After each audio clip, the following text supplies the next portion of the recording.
Nobody is born smart. They're built, one decision, one habit, one system at a time. And the biggest lie you were ever sold? That intelligence is fixed, that some people just have it and the rest of us, we're stuck. But what if I told you, becoming smart is actually easy? Not effortless, not instant, but easy if you follow the right path. Let's unlock that path right now. Most people think being smart means having a big brain, knowing all the answers, getting straight A's. You've been measured your whole life. Test scores, report cards, rankings, as if your entire potential could fit on a spreadsheet. But here's what no one told you. School wasn't built to unlock you. It was built to sort you. The modern education system, it was designed in the industrial age to create factory workers, obedient, predictable, replaceable. It didn't reward curiosity. It punished mistakes. It didn't teach you how to think. It taught you what to memorize. So if you ever felt dumb in school, you weren't. Your brain just wasn't made for the box they tried to stuff you in. Everybody is a genius. But if you judge a fish by its ability to climb a tree, it will live its whole life believing it's stupid. Albert Einstein. Real intelligence isn't about knowing facts. It's your brain's ability to adapt, to learn, to solve problems. And here's the science. Your brain is plastic, not literally, but neuroplastically. It reshapes itself every single day based on what you challenge it with, which means you can literally train your brain to think faster, remember better, learn anything, but only if you stop treating it like a storage unit and start treating it like a muscle. Muscles grow from resistance, so do minds. So the next time you say, "I'm just not smart enough," remember this: you weren't born smart, you're becoming smart, one decision at a time. And this video was the first one. Chapter 1, the mental OS of smart people. Here's what truly smart people do differently. They don't rely on memory. They rely on mental frameworks. Think of your brain like a smartphone. Most people keep adding more apps, but smart people, they upgrade the operating system. They ask better questions. They organize information visually. They chunk data, connect it to meaning, and filter signal from noise. They're not geniuses. They've just built better cognitive habits. And here's the crazy part. You can do this too. Once you stop cramming and start creating systems, you'll learn faster, remember longer, and actually enjoy the process. Just like Richard Feynman did, he didn't memorize facts. He taught them in simple language. That's a framework. That's the new smart. Chapter 2, how to learn anything faster. Here's the secret sauce smart learners don't tell you. Active recall. Don't reread. Try to remember. It forces your brain to grow. Spaced repetition. Review smarter, not harder. Timed gaps make memory stick. Mental mapping. Visualize concepts like cities on a map. Everything connects. Feynman technique. If you can't teach it simply, you don't truly understand it. This is how you build intelligence, not by grinding harder, but by learning how to learn. Because learning isn't about effort, it's about technique. And the fastest learners, they don't burn out. They build systems that do the heavy lifting for them. Anyone can use these, and once you do, you'll stop feeling behind and start getting ahead faster than ever before. Chapter 3, build a genius system. You don't rise to the level of your talent. You fall to the level of your system. Want to be smart, effortlessly? Build a second brain, a system to offload what you learn. Use Notion, Obsidian, or even a journal. Follow the 20-hour rule. Get good enough fast.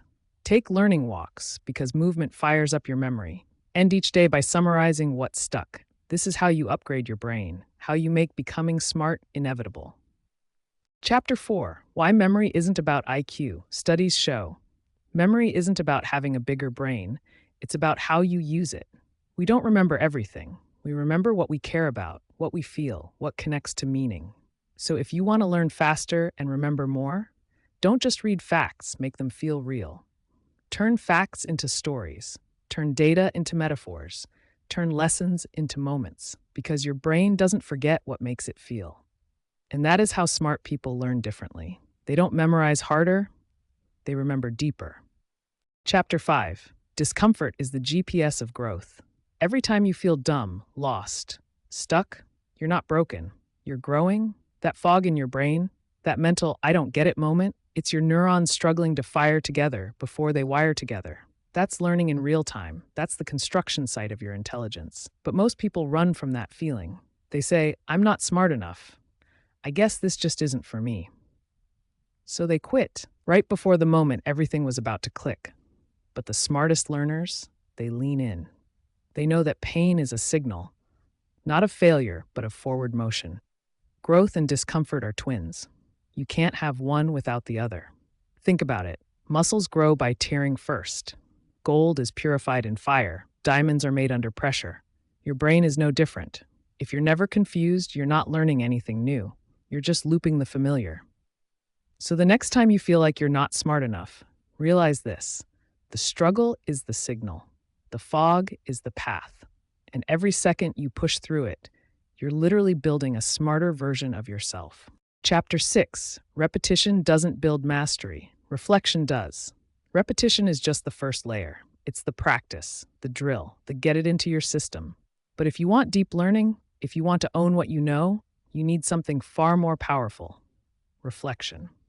After every learning session, ask yourself, what did I actually learn? How does this connect to what I already knew? Could I explain this to someone else? Where can I use this in real life? This isn't busy work. This is the upgrade. This is how your brain says, so this matters. Let's keep it. Because repetition stores data, but reflection builds meaning. And meaning is what your brain never forgets. You're not just reviewing, you're synthesizing. You're shaping a web of knowledge with yourself at the center. That's how information becomes understanding. Understanding becomes wisdom. And wisdom becomes your superpower. Most people binge knowledge like fast food. It feels good in the moment, but it doesn't stick. But reflection, that's the slow cooking method. It turns content into character and memory into mastery. Chapter 7. Learning is a contact sport. Here's a harsh truth. Reading books, watching tutorials, consuming knowledge doesn't make you smart. It makes you feel smart, like you're progressing. But progress without action is just a dopamine trap. Because real intelligence doesn't come from how much you absorb. It comes from how much you apply. Smart people aren't just learners, they're doers. They test, fail, rethink, and rebuild. They don't just study the map, they walk the terrain. You can spend years reading about swimming, but you'll still drown if you never touch the water. So here's the shift. Don't take notes, take action. Every time you learn something new, do something with it. Teach it to someone. Test it in the real world. Build something, break something, fix it again. Because intelligence isn't built in libraries, it's forged in the fire of doing. And if you don't use it, you lose it. Your brain doesn't store what you don't signal is important. That's why the fastest way to rewire your mind is to turn input into immediate output. Watch something, do something. Read something, teach it. Hear something, apply it. Your brain rewards repetition, but it transforms through action. Because in the real world, nobody cares how much you know. They care what you can do. Chapter 8. Your environment is your silent coach. Here's what elite learners know. You don't rise by willpower. You rise by environment. Your brain is not a machine, it's a garden, and every environment you place yourself in is either planting seeds or pulling them out by the roots. Your phone, your desk, your schedule, even the people you talk to. They're either shaping you into someone smarter or silently dragging you backward. Want to upgrade your brain without burning out? Design a world where learning happens by default. Put podcasts in your car instead of silence. Use ambient playlists that trigger deep focus. Keep your notes where your scrolling fingers land. Surround yourself with friends who challenge you, not just cheer you. Build a workspace that whispers, "Let's grow today." You don't need more hustle. You need fewer friction points. Because the smartest people, they don't push harder. They build smarter defaults. So the real question is your environment making you sharper or just more distracted? Because your life isn't shaped by motivation. It's shaped by the things you repeat. And what you repeat is shaped by what's around you. If you want to feel smart, study harder. But if you want to stay smart, change your system. You were never not smart. You were just never shown the code, but now you have it. Becoming smart isn't a gift. It's a choice, a system, a decision you make every single day. Most people will never make that decision. But you already started. If this unlocked something in you, like the video, comment the one idea you're going to start using, not tomorrow, today, and save this video.